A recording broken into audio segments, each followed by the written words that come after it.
should be good to go. You all know what to do. Drop a 1 in the chat if you can hear me. Drop a 1 in the chat if you can see me. Welcome to our very special episode today. Every episode is a special episode, but this one is definitely going to be one of my favorites. As you guys know and have seen in the thumbnail and in the title, we are going to be talking with my favorite senator, Senator Greg Dolezal. So make sure you guys get ready for it. If you could, I see y'all dropping the 1s in the chat. Thank you to everybody that's in here. Make sure on your way in that you guys like the video. Likes are free. It helps the channel continue to grow. Lets the algorithm know you guys are enjoying the show. Shares the video, the channel, this live stream we're on right now with more people. And I know more people are going to need to and want to hear this interview today. Hopefully y'all are doing well. Shout out to everybody that's in the building. Y'all see her in there. My beautiful, awesome, amazing Amy E is in here making things happen behind the scenes. So big shout out to Amy. Thank you for everything that you do. Y'all make sure you go follow Amy on X as well. Make sure you follow her at IAmyLee on X. All the content that you see on the channel and a lot of the news stories that we cover here, Amy has a huge part in compiling all of that. So make sure you go check her out. She has more breaking news over there as well. I see Taco Tuesday in here in the chat. Good morning, Taco Tuesday. It's your day today. CPE's in the building. We've got Virginia Wiley in here as well. I'll be saying good morning and what's up to y'all as we go throughout our interview today. If you have questions, please make sure you guys drop that in the chat. We'll be capturing some of your questions and getting to those as we go throughout the interview today as well. So thank you to everybody who's liked the video so far. If you guys are feeling extra generous, you can share the video out as well. It's really easy to do. You just click the share button. It's got an arrow curved and pointing to the right. That'll allow you to share the video to any platform you're on social media. And you can also share it to your text message or via text message to your group chat or to someone individually. Last but not least, I will be reading super chats at the end of the show as well. So thank you to everybody that sends in super chats. All right, guys, before we get into it, you see in the pinned comment in the chat, if you don't know who Greg Dolezal is, make sure you go check out and support him over at gregdolezal.com. In the pinned comment in the chat, you guys will be able to go over there and check out everything he's got going on, as well as hear from Senator Dolezal today. So I've done enough talking. Y'all are used to hearing me talking. So let's go ahead and get into this amazing conversation. There he is. Y'all see him on the screen, the man himself, the legend, Senator Greg Dolezal. Welcome to the show. What's happening, Eric? Thanks for having me. It's great to be with you. It's truly an honor. And I don't say you're my favorite senator lightly. We've been following so much of the work you've been doing here in Georgia, specifically in Fulton County and in your own county as well. And it's been absolutely amazing to follow and see the work that you've been putting in for Georgians and just making a lot of the issues we're dealing with in Fulton County and in Georgia a lot better. So I appreciate you. Yeah, it's been a wild year for sure, but my history of Fulton County goes back to 2020 when I first started seeing some of the issues there. I think that they're older than that for sure, but thanks for tracking with what we're doing. Appreciate your support. Oh yeah, absolutely. I wanted to, as I usually do, get into some of your background. I was excited and interested to see your background in the Christian side of things, especially Christian music. I got my start and even started on YouTube as a producer and have been producing music for a long time and are familiar with the major artists you work with and a lot that you've done actually here in Fulton County on that side of things as well. But I'd love to give a history of your background and how you got into politics and where you started. Yeah, so I got into politics after spending about 11 years on the road with a guy named Chris Tomlin. So I was the creative director for a Bible study at North Point Church back in 2003 to 2005. There's a guy named Louis Giglio who is now the pastor of Passion City Church here in Atlanta, but he was doing, you really got to put Bible study in quotes because there was about 2,500 singles that would show up on a Tuesday night. Wow. For this thing called 722 back in the day. And I was kind of in the mix there, helping them push the envelope on creative uses of production and creative ways of getting messaging out. This is pre-iPhone era. And it was really the early days of the church starting to embrace newer technology and kind of pivoting away from hymnals and pews and kind of into what you might call the modern church movement. But Tomlin called me and asked if I'd be his tour manager. I'm like, dude, I've got no clue what that means. He's like, I don't either, but I wrote this song called How Great Is Our God. And Yeah. put it on a record. The song's starting to blow up, and we want to tour this record. And so we went out and did that. And 11 years later, I looked up, and it had been the most incredible run. I mean, in the early days, we were doing a lot of kind of mid to large church venues. And then the last run that I was out with Chris, it was Red Rocks. The very last concert I got to do with him was sold out at Madison Square Garden in New York. And so it really That's felt awesome. like we'd kind of ridden that arc to where the chapter for me was coming to an end. Started praying about what was next and had gotten involved in some local politics around some traffic issues and Mm. some planning and zoning issues in Forsyth County, and the state Senate seat opened up, and my wife and I decided we'd give it a shot, and just went out and personally knocked on 10,000 doors in my community, Wow. and ended up beating a guy that had been a county commissioner for a while, and another guy that was a self-funded kind of business guy, and it's been a great 8-year run in the Senate. It's been a lot of fun, especially the last 4 years. Once Burt Jones got elected, I was able to kind of go from being a rank and file member to getting some of the best committees and having a lot more influence in the Senate to push forward a lot of the bills that you've probably been tracking with that we've been working on. Yeah, absolutely. And we're definitely going to get into that as well. And I know you are actually even accomplished, even more so accomplished outside of what you've done in the Senate as a business person as well. I'd love to hear more about that and the things you've done with your business too, because I don't think a lot of people know about it. Yeah, it's a really kind of parallel track to the work in the church. My Yeah. business partner, first business partner, Brad, he had just built this little sample application that North Point was using to put lyrics on screen at churches, Nice. and we ended up forming a company, merged it with another company, and fast forward now 21 years, we're serving about 100,000 organizations around the world, a lot of those churches and houses of worship, but a Yeah. lot of them not. So we did the Olympics back in 2010 for the first time. Then we started doing the NFL draft. And by doing, I mean our software being used by these events. And we do a lot of large scale production now. But one of the funny things for me was, because we don't know who all of our 100,000 customers are, right? So they Right. buy our product online, they use it.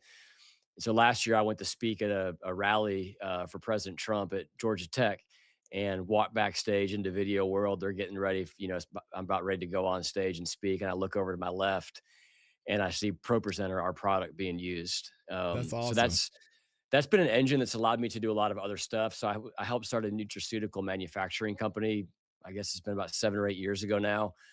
That scaled significantly up to a couple hundred employees up in the Beaufort area, and they do contract manufacturing of pre-workout powders and post-workout powders and protein supplements. And then there's a encapsulation side of the business as well. But we've bought and sold a few companies along the way, and been able to be involved in a lot of great startups and different things that have been of interest to me, and gotten to work with some great folks along the way on that stuff. Yeah, and I can imagine as a senator looking towards lieutenant governor, a lot of your mindset behind how and what you've accomplished in the business side has translated into some of the things you've been advocating for, even with the elections here in Georgia, amongst other things we'll talk about today.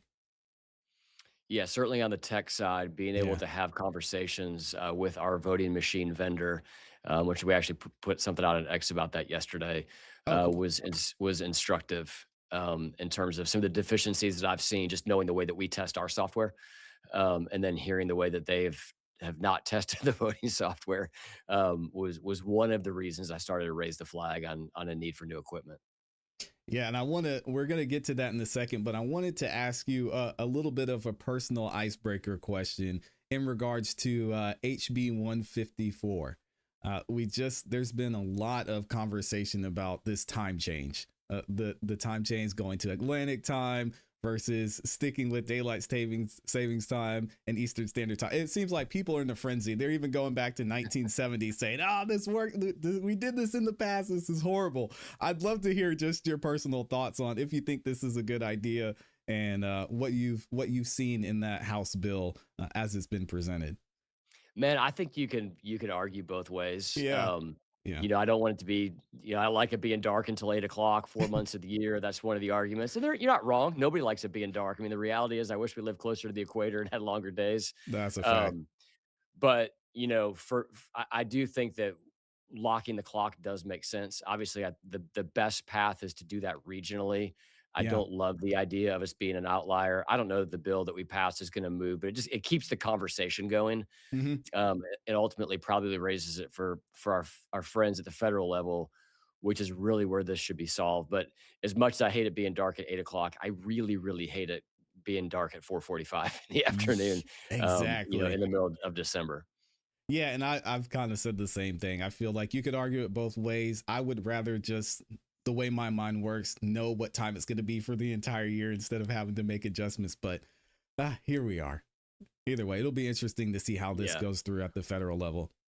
Regardless, I know that as much as I love the falling back, the spring forward is horrible and it throws everybody off. And there's actually data Yeah. around increases in heart attacks Yeah. around the time changes. And so I don't know how, I've heard the data. I don't know. I haven't done a deep dive on it, but I, if my legislative career is marked by getting rid of the losing an hour of sleep, then we'll call it we'll call it a win. Yeah, I'll take it. I'll take it for You're right. sure. I did want to ask you, getting into bills, something that is maybe considered somewhat of your baby and something I know you've put in a lot of work into is 568. And that's going to be a big deal. A lot of conversations surrounding that with the state election board and with just elections in general. So I'd love to hear from you specifically how you're looking at implementing that, if that's something that does go through, and some of the pushback you've seen from SB 568 when it comes to elections. Yeah. So, from zooming out from a high level, what we know is that back in 2022, there's a federal agency that sits under the Department of Homeland Security called CISA. It's the Cyber Intelligence Security Administration. Mhm. And they identified 9 vulnerabilities, meaning 9 attack vectors in our Dominion voting machines that hackers can exploit if they have access to the machines. Yeah. And look, hackers having access to a machine and being able to exploit it is not news. In fact, you could probably hack almost any machine if you were given enough time.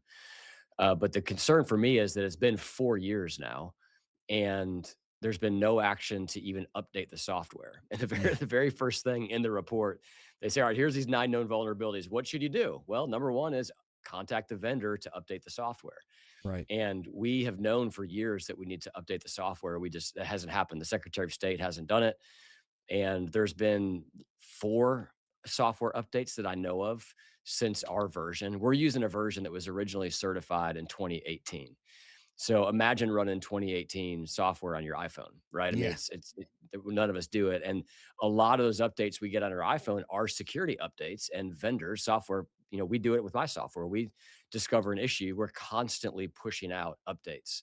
Yep. And there is something to be said of not being like a super early adopter, but there's also something to be said, which is where Georgia is, of not being the last adopter.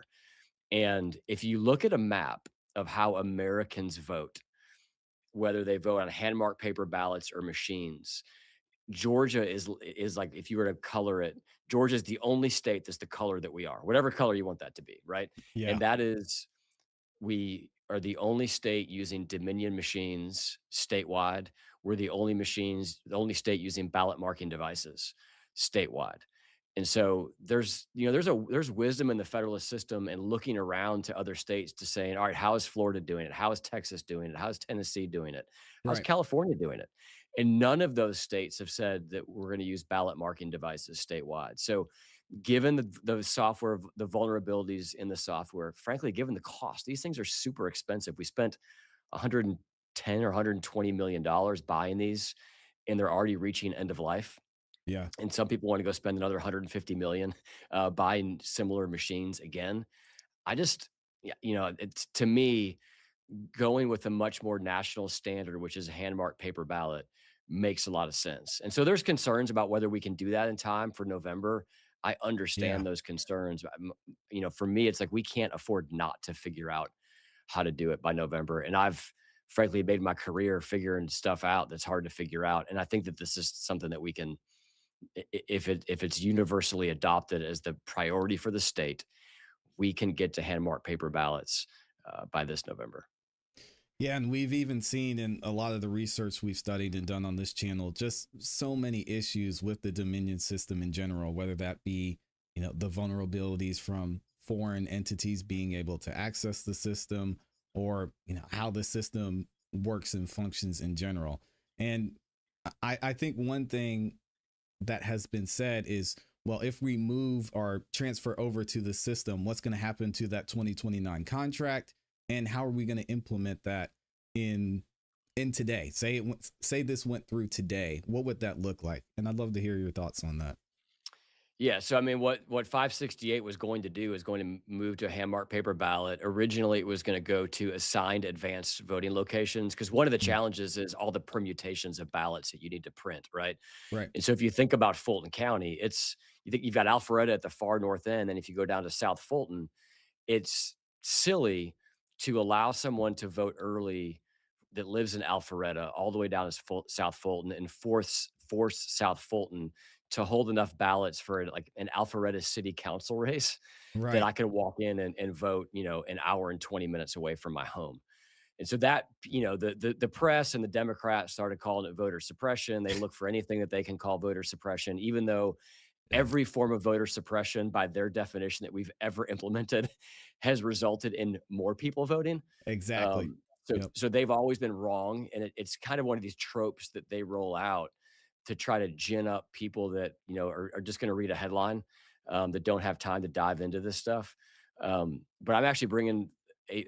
It's not 568, 'cause it's a different bill number, but I'm bringing a paper ballot bill back to committee today, and Awesome. that's I'll break the news on your show, 5 o'clock in ethics today, and we're going to take out that advanced early voting restriction, because if Gavrio and other folks don't like it, then fine, we'll pull it out, and we can stock ballots there. That can be done, and we are Mm. going to try to eliminate every excuse that people have to moving towards hand marked paper ballots, so that we can hopefully get there for November. Because I think the worst scenario is that we continue on with the Dominion machines. We violate this bill that we passed 2 years ago, called Senate Bill 189, Yep. to get rid of the QR codes, which is ultimately one of the biggest things that people don't trust because they can't read them.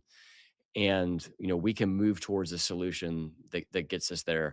568 is not a panacea. There's a lot of other things we need to do, I think, in elections. Bigger picture for me, I think we should all be voting in person, Yeah. unless we're in the military, we're sick, or we're an infirmed elderly person, because I think that significantly ratchets up your security when you don't have all these ballots flying around, in the mail and in drop boxes. In 2020, that was 1.3 million of those votes came in really via an unsecure methodology. And that's where a lot of the heartburn comes from, when people can't trust the system. And so we've got to tighten the system up. I think we should have election day in Georgia and not election month. Yeah. And if we take some of those steps, I think that we can really, really, really restore the confidence people have. And one of the points, looking through or researching and understanding 568, correct me if I'm wrong, but one of the points made in that is more involvement from the state elections board. Is that right? So we were going to move essentially the recount, called the audit process, but it's functionally it's a hand recount. We were Okay. moving that out of the secretary's office into the jurisdiction of the state election board, just to have some separation of power there. Yeah. And we see separation of power across our government, and we think that that's another area that would be good to have a level of separation. And the state election board is living and breathing elections all year long. The secretary of state, that's one pure purview of their office, but they're also doing all of your licensing, all of your business registration. They're doing all of your securities regulation and enforcement. And so to have somebody else that has an eye on the recount of the election, just to ensure that there's not an entrenched interest. Because one of the things, frankly, that frustrates me, Eric, is the repeated talking point from the secretary's office Yeah. that 2020 was the most secure election ever. Now I'm hearing people saying, well, 2024 was the most secure election ever, and nobody ever explains how they measure that. And the Exactly. way that they measure it is they just say it, Hmm. and they pretend that it's true. And we obviously know there were 3,930 double scan ballots in the recount for 2020. We know Fulton County's voter rolls today are a complete mess, Yep. and there's no serious effort to clean that up. And so if you have voter rolls with hundreds of people who have their stated birth year of the year 1900, which means they don't know the year in which they were born, Yeah. how can you say it's a secure election? When you've got people registered to vote at illegal voting registration locations like a UPS store, Yeah. how can you say it's a secure election? So that's, I think, the other thing is sometimes you get these elected officials and they've got a vested interest in essentially saying they've done a good job. And I don't think that the recount provision sitting under that same office really allows for the scrutiny that we want to ensure that we have in our recounts. Yeah, and speaking of those talking points, we've heard Raphael Warnock over and over, and several others on. We'll say the opposition say, "Oh, well, this isn't a big deal," but while also making the point that, well, if you implement certain things, this is going to make voting harder, and it seems like they just want to have it on both sides, and that's a frustrating talking point to me because not only are they offending voters and saying, "Hey, women, if you have a different form of ID or if your name's different, you're not going to be able to figure out how to vote." And it gets frustrating to hear that over and over because it's really not a great point, in my opinion. Yeah, and it's insulting to the voters, It right? is. Yeah. First it was the minorities who they essentially said without saying it that they didn't think that black people knew how to get an ID. And then it became rural people. Well, rural people don't have access to a copy machine. Right. And now it's the women that the women don't have the ability to, after they get married to prove who they are, even though they do it to get on an airplane and function in everyday life. And so they just Exactly. moved from one, Warnock was on the Senate floor last week saying, well, we know that there's illegals that voted, but it's just not that many people that have voted illegally. It's like, Exactly. what's the threshold, Senator? To me, the threshold is zero. Exactly. And if we have the ability to shut it down, which we do, then we owe it to people that are standing in line to vote that we don't dilute their vote. And so here's what we know, Eric. We know that Democrats want illegal aliens to vote. Facts. How do we Yes. know that? Because in the states where they control the levers of power, they are allowing illegals to vote. They're allowing them to vote in local elections. Stacey Abrams contemplated whether we should allow them to vote in local elections here in Georgia. And so, that's the end goal. And it was the end goal of opening the border and allowing who knows how many people into the country in the last 4 years.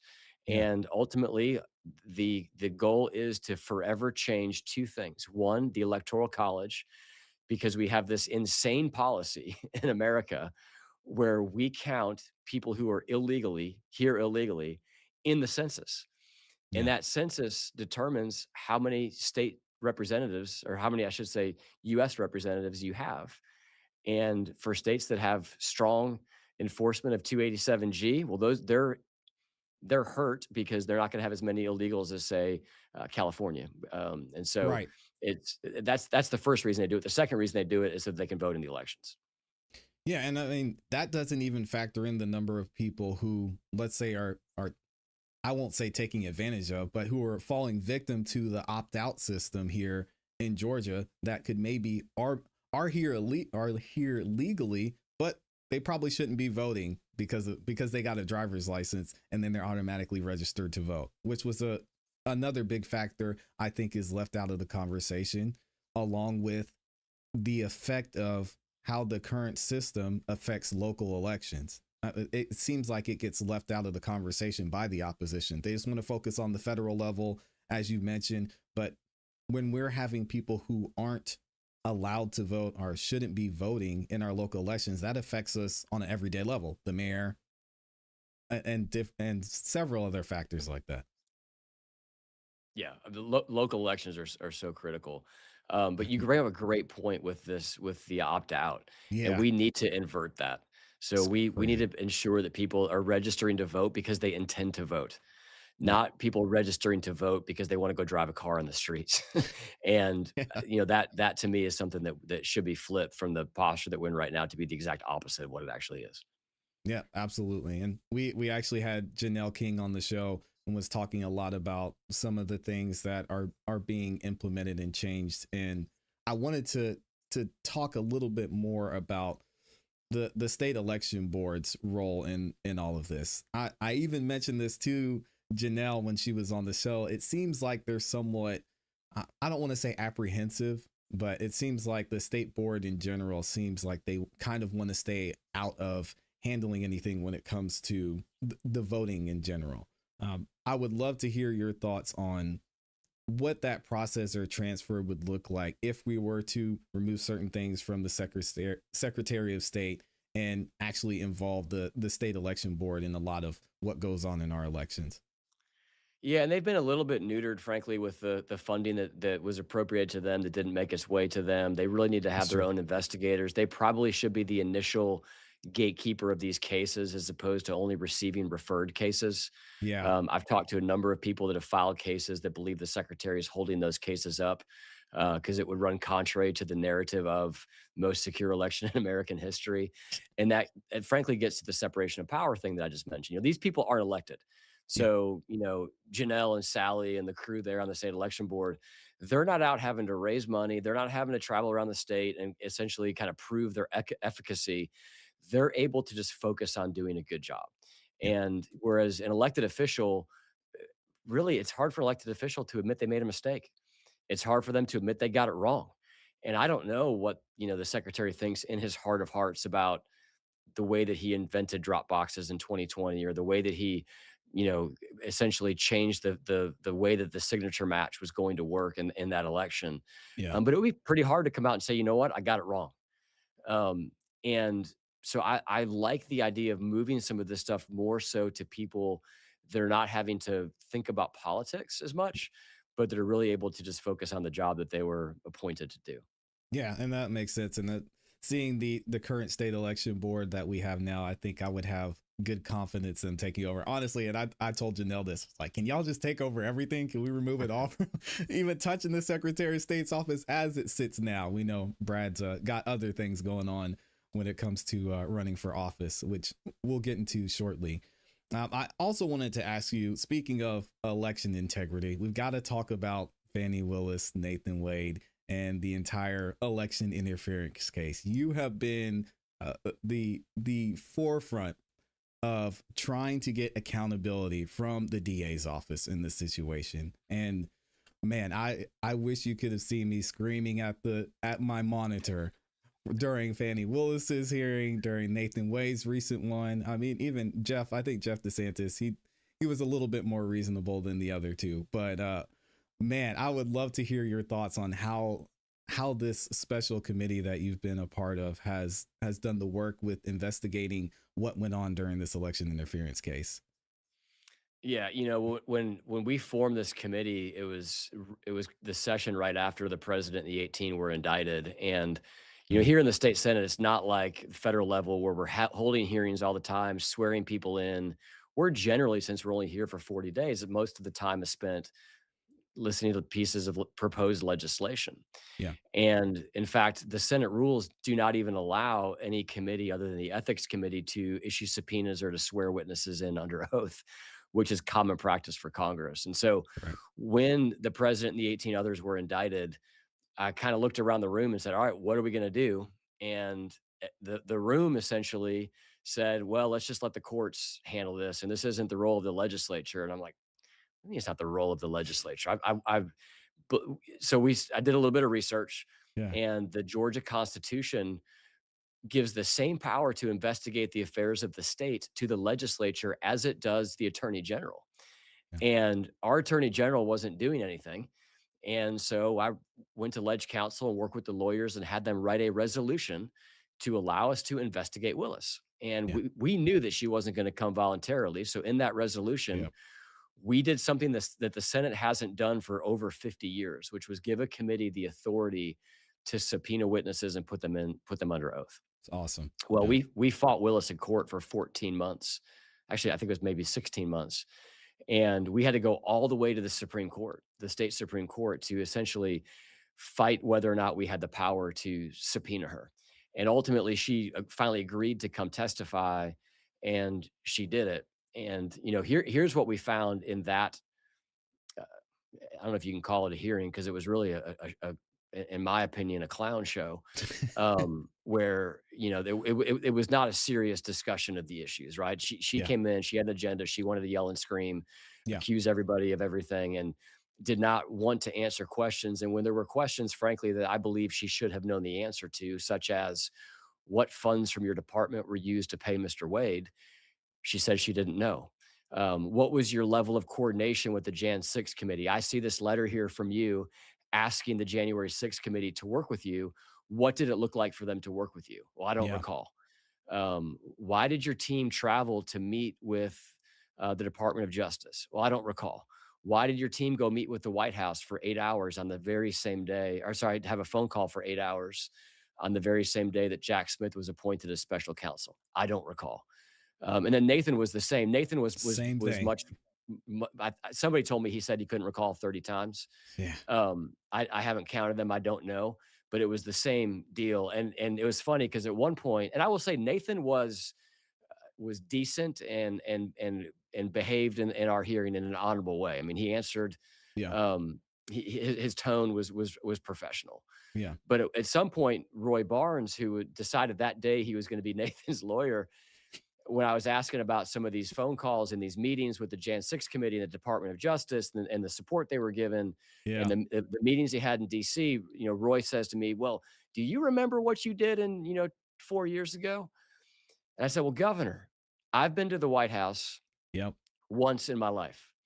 I can tell you what the security process was like getting through the gate. I can tell you what it was like walking past the Eisenhower office building. I can tell you what the view, I can tell you the cars that were in the parking lot as I stood outside because that's when Trump had just bought that red Tesla. Yeah. Um, Yeah. and I remember seeing that there. So I'm like, I'm pretty sure that if you're a guy like me or Nathan who hasn't been going to DC your whole life and you have a meeting with the White House, I think you remember who's there. Call me crazy, but Yeah. um, and so I think that frankly, I think that we all know why there's these sudden cases of amnesia because there was coordination, and that really is that is the story. And frankly, Eric, that is the election interference story. Yeah. The election interference story is not people asking questions about the 2020 election. The election interference story is the communication and the coordination between Alvin Bragg and the White House, between Fani Willis and J6, Yep. between the Department of Justice and Nathan Wade, the phone calls, the trips, all of that nobody can remember. That stuff doesn't just happen by accident. And so that is what we were trying to get to the bottom of. And I think we cracked it open a little bit, um, but I don't think we're ever going to fully know because we're just going to keep getting the answers of I can't recall. Yeah. That was one of the most frustrating things watching both parts of that is just hearing not only the lack of accountability, but we know you guys have the answers to these questions we're asking. It would be nice to just have someone be transparent and honest. I don't know when and if that happens, but I guess that's something we'll probably have to wait for, which brings me to my next question. With everything that happened here with the FBI getting that search warrant and being able to get into the election offices, I'd be interested to know your thoughts on how that's connected to what happened during the election interference case. I know we talked about Tulsi Gabbard being in town for that as well, and how that all plays into the president's essentially investigation into what happened in 2020, because I personally believe he's not going to let this go even after these hearings took place. Yeah, I mean, your guess is as good as mine as to what they're finding as they look through those ballots. What we do know is that Yeah. dozens, if not hundreds of election workers, poll watchers came out after 2020 and said, I was counting ballots that came in that were absentee ballots that were pristine, that weren't folded. Um, Different people testified to a number of things regarding the handling of those. And we should have looked at them years ago.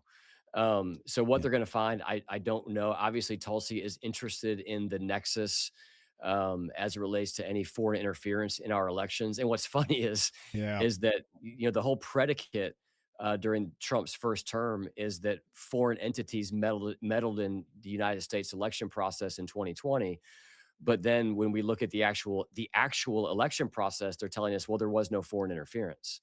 And so there's a paradox there, and I think that what Tulsi is trying to investigate and get to the bottom of is to what extent foreign actors are interfering in our elections. And every American should want the answer to that question. Yeah, absolutely. And we've even seen with Dominion, with Eric Coomer seemingly having conflicting testimony or conflicting statements as we find out that, oh, maybe Venezuela did have some part and was able to access the machines at some point, could potentially be a reason that Tulsi is looking into this because, again, we know there was some interference. We know there was something going on behind the scenes. It's just finding out and figuring out where and when that took place. Yeah, completely agree. And I wanted to talk moving forward, not just with the situation with the special committee that you were on with Nathan Wade and Fani Willis, but just your work in general as lieutenant governor looking to the future. How does all of this factor into some of the things you're looking at doing once you get into office? Because we're gonna do our part here to make sure that happens, and moving forward with just accountability in general. Yeah, let me just focus on kind of where I think that we are and what I want to see moving forward in general. Um, and I think that the middle class has essentially disappeared in the last 15 years. Yeah. And I think that if you look at the next generation, most of them don't talk or think about the American dream in the ways that we did when I was growing up. And I think, frankly, that people look at that and they say that's something my grandparents had the opportunity to participate in, but it may not be something that I can participate in. Right. The average age of a first time home buyer in America being at 41 years old is just, it's unacceptable. And, when I was growing up in the 80s, about half of men were married and owned a home by the time they were 30. And today that number is about 12%. Wow. And I think that's a travesty. That's a travesty for the American dream, and that's a travesty for the American family. And that's not something that is sustainable. The primary wealth creation tool for the middle class over the last 100 years has been kind of what my parents did. My mom was a public school teacher, my dad was a paper salesman, and they bought a home and built equity in that home, and they were able to get it paid off, and then they were able to retire. And if you're signing your first 30-year mortgage at 41 years old, that's just not going to be your reality. Yeah. And so I think that addressing this affordability crisis head on is something that we absolutely have to do. Georgia's got the highest income tax in the Southeast, 5.19%. We're bordered Jeez. to the north and the south by two states that are at zero, and we've got to get to zero. But the biggest thing stopping us from getting to zero is all these corporate carve outs that we have. And Republicans bear a lot of responsibility for this. You look at things, we've got a lot of $1 billion tax credits on the books. So we last year gave $1.5 billion of tax abatements to data centers.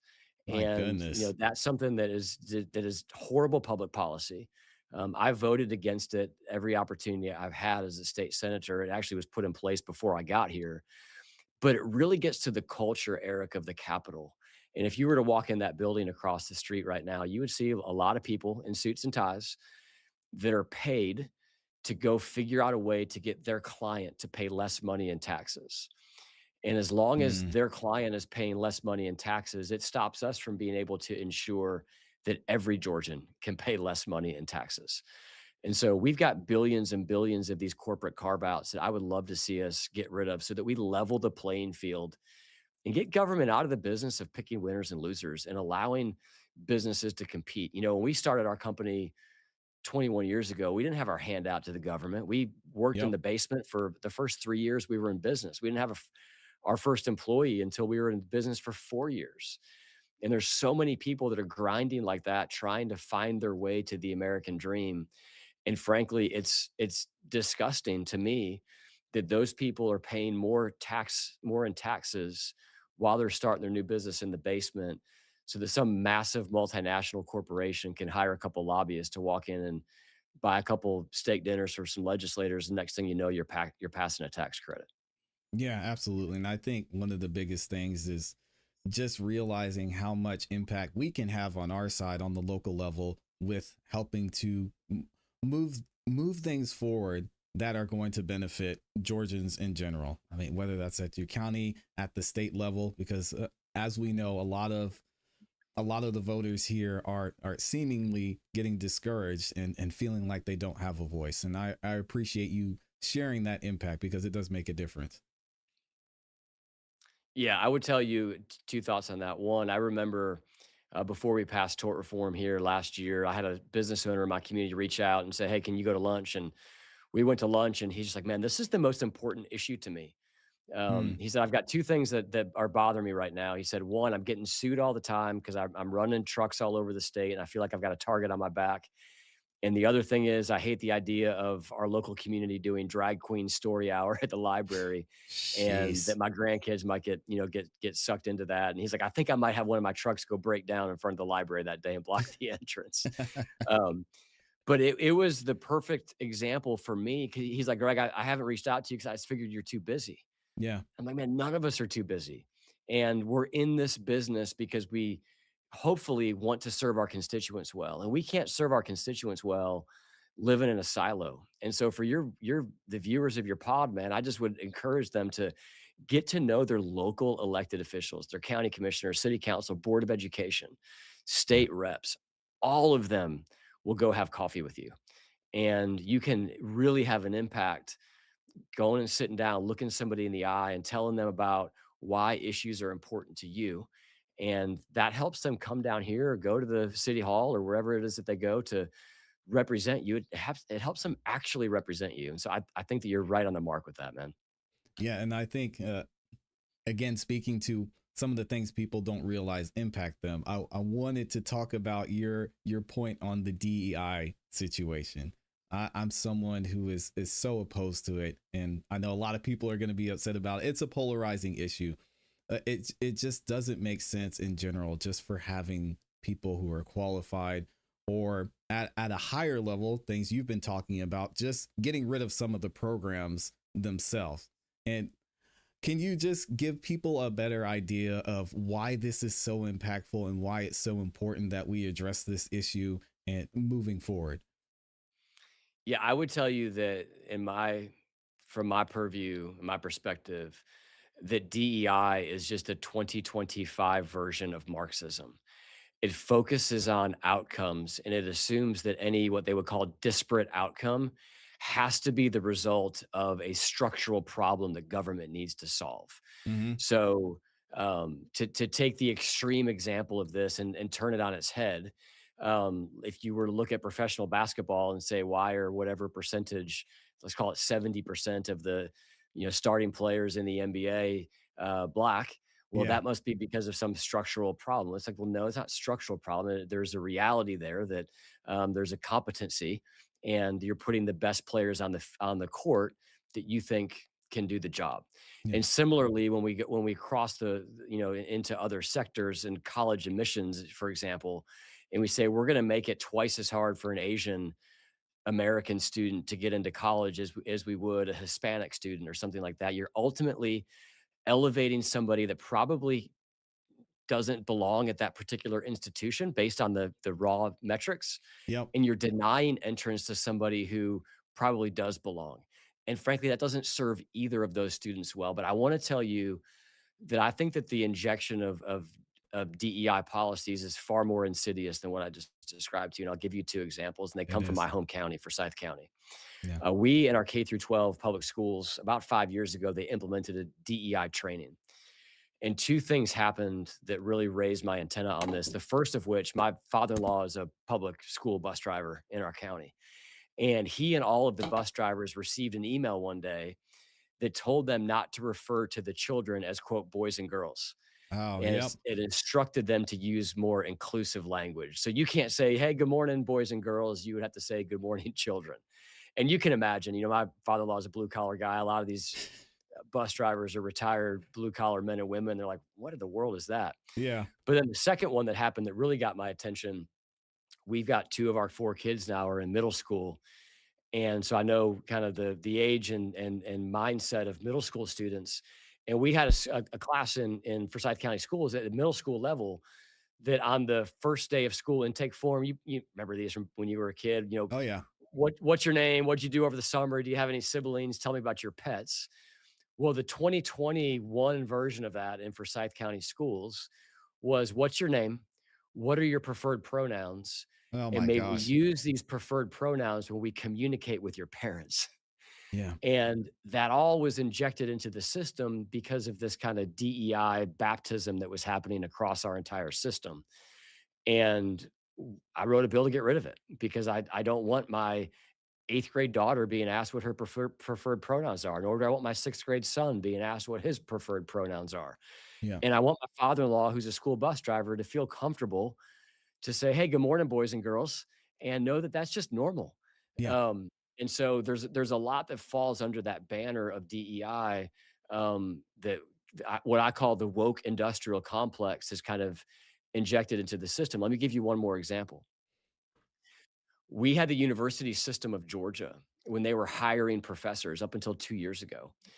They were some of these institutions, UGA and Georgia Tech being 2 of them. If you wanted to go be a chemistry professor at Georgia Tech, for example, they would ask you for your CV, so give me your resume. Right. Then they would ask you for a diversity statement. And a Mm. diversity statement is essentially you swearing your allegiance to the DEI industrial complex. Oh man. And we were screening professors based on how woke they were. Now imagine you wanna be a physics professor or a chemistry professor at a premier school like Georgia Tech, and next thing you know, they're asking you for a DEI statement. And Yeah. then you don't get a job because you say that, "Well, I think that DEI has no place in education," or, "I think that DEI does have a place in education." So now you're gonna get the job over the lady that's, published 50 peer-reviewed articles and is a subject matter expert. And what we saw in other states was even students as they were applying to university were being screened based on these DEI statements. And so Wow. we worked with the regents and the chancellor, Sonny Perdue, and they got rid of what we're calling political litmus tests, because that really has no place in higher education either.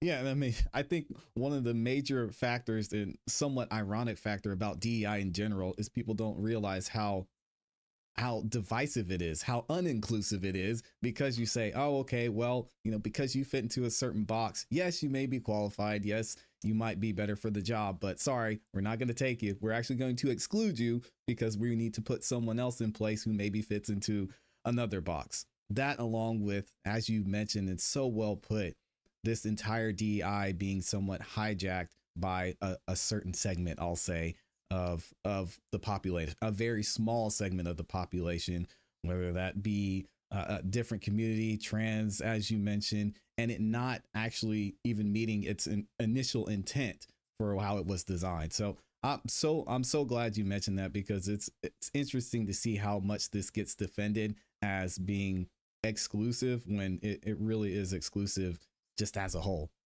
Yeah, completely agree.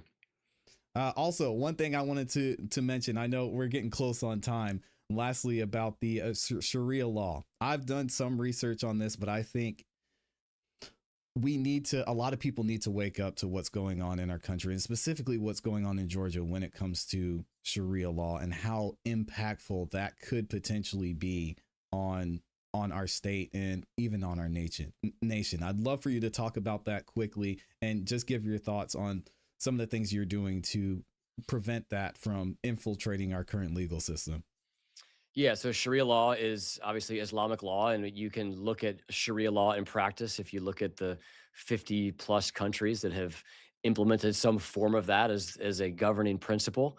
Yeah. And we are seeing in certain states in America attempts to integrate Sharia in some of these tribunals, where you'll see these parallel legal systems get set up alongside of the American court system, and where they will adjudicate family law cases or business law cases based on Sharia law.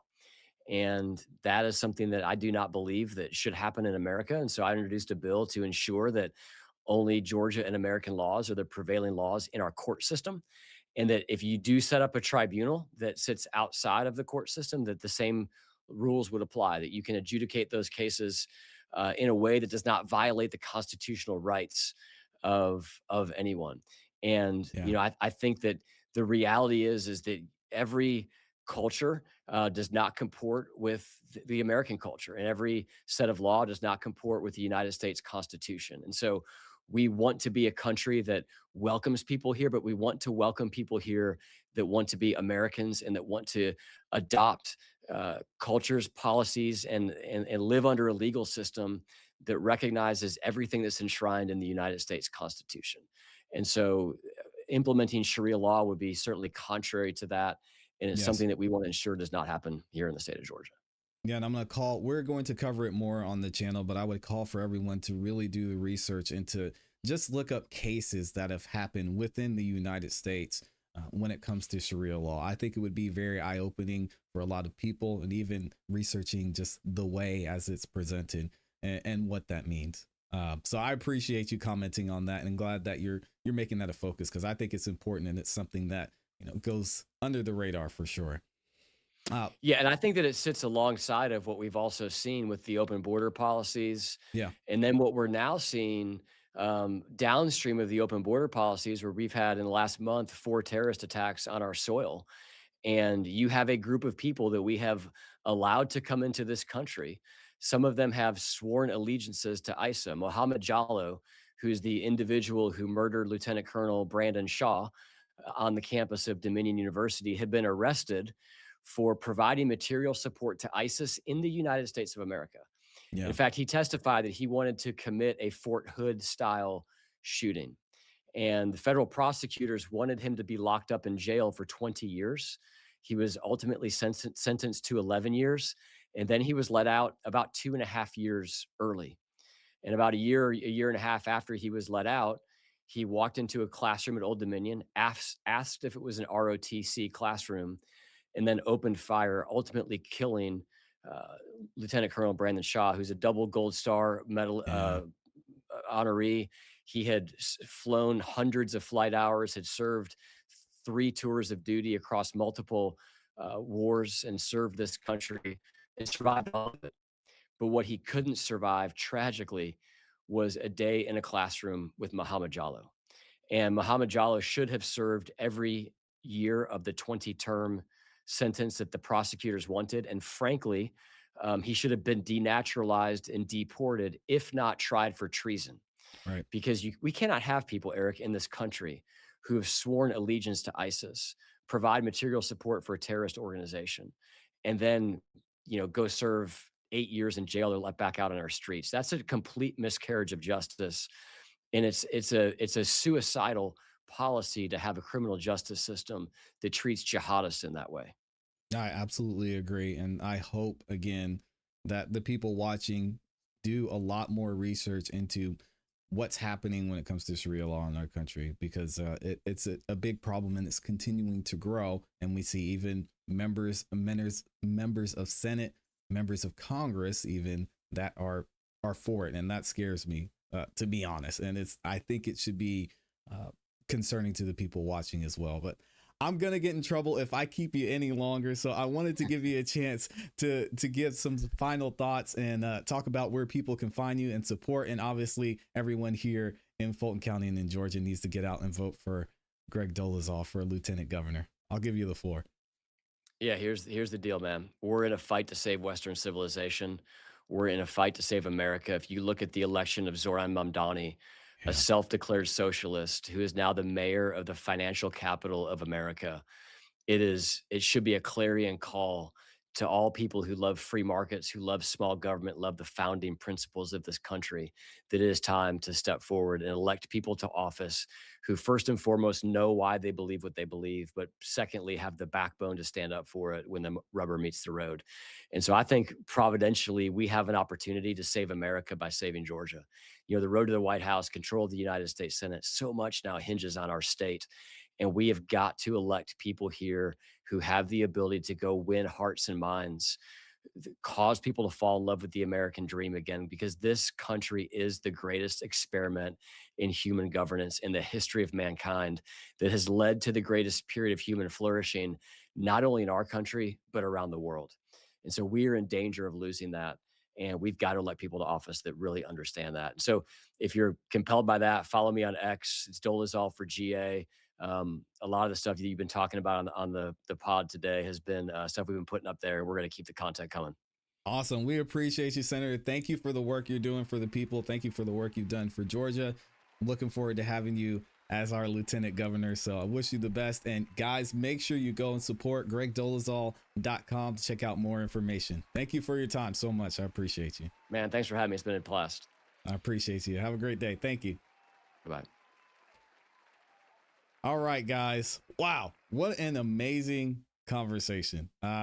So appreciative for Senator Dolezal for coming out and tuning into the show. Thank you guys for being here and supporting.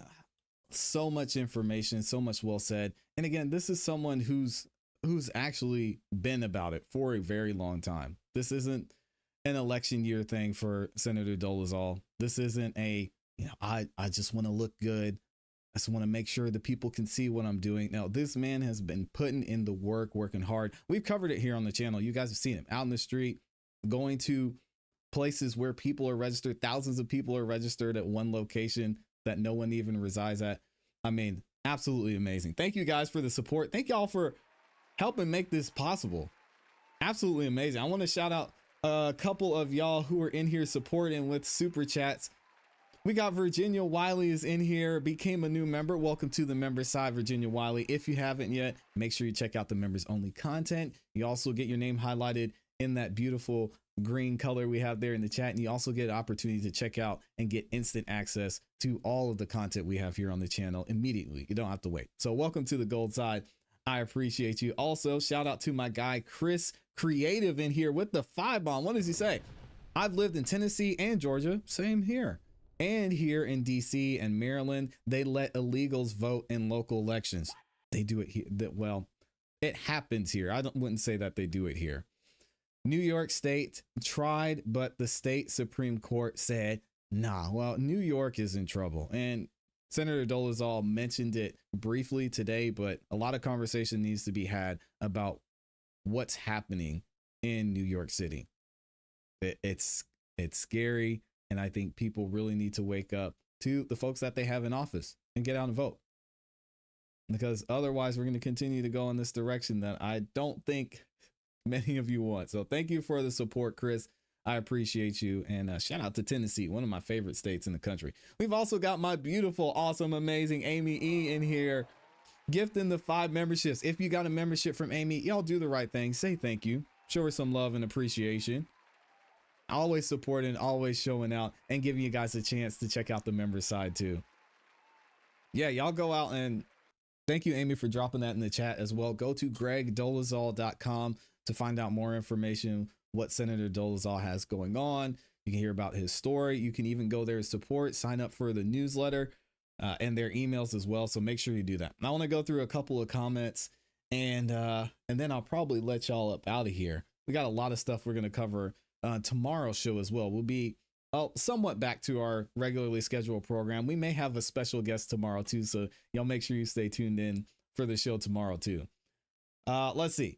We've got Sharia law is a horrible practice. Our youth need to be educated about the truth. Too many think it's something that it is not. Yes, they think it's Islamophobic, or I don't even know if there's a Muslim phobic. I don't know if that's a thing. But this isn't about a specific faith. This is about how the law will impact not only constitutional rights, as Greg Dolezal mentioned, but just how our law is run in the country as well. So again, make sure you guys check it out. We'll be covering some instances of that here on the channel as well. I think DEI statements should be illegal to require for hiring. I'm going to be honest. That's the first time I've heard of that. I did not even know that existed. So again, I have some research I need to do myself. A DEI statement is insane. I'm guessing that's headed to the Supreme Court. Yeah, we'll have to look into it. We're going to, let's see, facts they are kids. Critical theory using race to push Marxist agenda. Yeah, America is not a community. It's the sovereign nations and the states defined by boundary lines, each with municipalities such as cities and counties. Community is a communist word. Learn more, they say. I'm an American, not a corporate owned stock like cattle. Preach.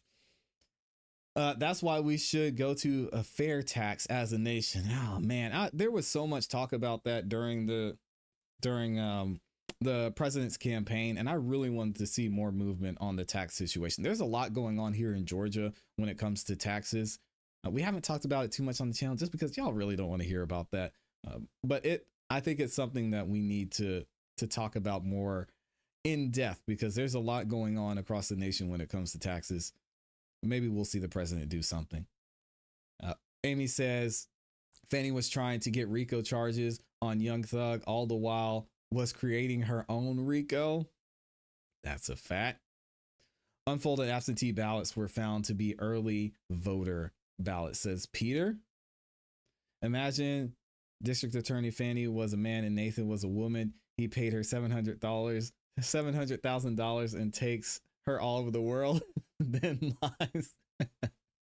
I don't think it'll make a difference in this case. In certain situations, I'd be with you on the what's the word? The double standard when it comes to men and women. But Fani Willis is getting all the smoke, to be honest. And she's watching today, so I have to be nice. All right. The district attorney, Fani Willis. We need the senator to make sure the 148 poll managers, assistant poll managers, and poll workers witnesses were all talked to by legit investigators. There is no way that many people had amnesia that day. Well, we saw it. We saw the videos, guys. We saw the videos. We saw what happened during the first count, during the audit, and then the second count. We saw what happened. Love the fair tax, user-based, and property tax for homeowners / buyers. Yeah, I think Florida did. DeSantis get that change? I'm pretty sure they updated that. I think Florida is done with income tax, I believe. I don't know if they got that done though. See, now I want to look this up. Now we're going into research mode. That would be huge for Florida, because Florida is hurting too. Yeah, that's right. Shout out to Ron. Doing a great job there in Florida. They needed him. Florida needed Ron DeSantis so bad. Yeah, they got it. Oh, they got it done recently. Anyway, we'll have to do more research into that. I don't know, guys. We might have to start a separate channel talking about some of this stuff if y'all are interested. Again, thank you to Amy for posting the link in the chat for y'all. Please make sure you go ahead and support.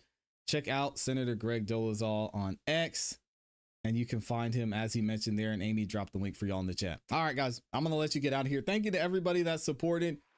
Big shout out to Chris Creative, Virginia Wiley, and then, of course, my beautiful, awesome, amazing Amy E. We are going to be back tomorrow. We've got a lot to cover. We got to get up to date on what's going on with the Kelsey Fitzsimmons trial, so I'll give you guys an update there. Some testimony took place from her ex-fiance yesterday. That was interesting, along with other relatives as well, so make sure y'all stay tuned in for that. We've got updates upon updates across the board, so I'll make sure I bring that to you guys. Let me double check and make sure we're good. If you haven't yet, please make sure you go subscribe to the Jury of Your Peers channel. We're actually going to be live streaming day 2 of the Kelsey Fitzsimmons trial over there, so you don't want to miss out on that. As always, y'all know what to do. Have a great rest of your day. Keep growing, keep pushing, keep it classy. We gone. Peace. Shout out to my favorite senator, Senator Greg Dolezal.